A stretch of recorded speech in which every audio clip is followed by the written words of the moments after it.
অতি শীঘ্রই আওয়ামী লীগ সরকারের পতন হবে জানিয়েছেন বিএনপির জাতীয় নির্বাহী কমিটির vice chairman doctor AZ Zahid Hossain.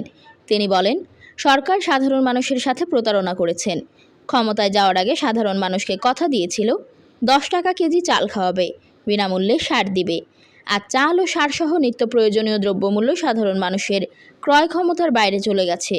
জনগণের ন্যায়সঙ্গত যে আন্দোলন, জ্বালানি তেলের মূল্য বৃদ্ধি, নিত্য প্রয়োজনীয় দ্রব্যমূল্য কমানোর দাবিতে যে আন্দোলন চলছে, সেই আন্দোলনকে নস্যাৎ করবার জন্য ক্ষমতাসীনদের সন্ত্রাসী বাহিনী ও সরকারের পুলিশের পেটুয়া বাহিনীর হামলায় সারা দেশের অসংখ্য নেতাকর্মী হতাহত হয়েছে। অসংখ্য নেতাকর্মীকে গ্রেফতার করা হয়েছে।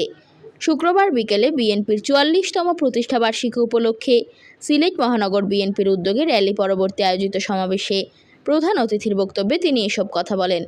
রেজিস্ট্রি মাঠ থেকে শুরু হওয়া র্যালি নগরীর প্রধান সড়ক প্রদক্ষিণ শেষে আম্বরখানা পয়েন্টে গিয়ে শেষ হয়। র্যালিতে বিএনপির বিভিন্ন অঙ্গ ও সহযোগী সংগঠনের বিপুল সংখ্যক নেতাকর্মী অংশ নেন।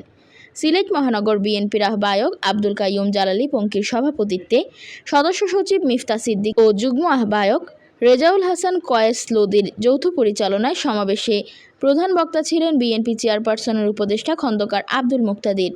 বিশেষ অতিথি হিসেবে উপস্থিত ছিলেন বিএনপি চেয়ারপারসনের উপদেষ্টা ডক্টর এনামুল হক চৌধুরী, কেন্দ্রীয় সাংগঠনিক সম্পাদক ডাক্তার সাখাওয়াত হাসান জীবন, জাতীয় নির্বাহী কমিটির সহ সাংগঠনিক সম্পাদক কলিম উদ্দিন আহমদ মিলন, জাতীয় নির্বাহী কমিটির সদস্য আবুল কাহের শামীম, সিলেট জেলা বিএনপির সাধারণ সম্পাদক অ্যাডভোকেট ইমরান আহমদ চৌধুরী।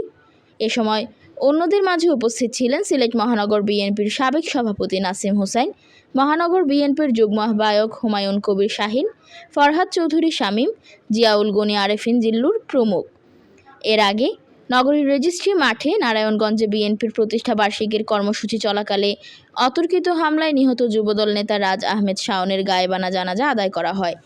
এরপর কালো ব্যাজ ধারণ করে বেলুন ও পায়রা উড়িয়ে র্যালির আনুষ্ঠানিক সূচনা করেন নেতৃবৃন্দ।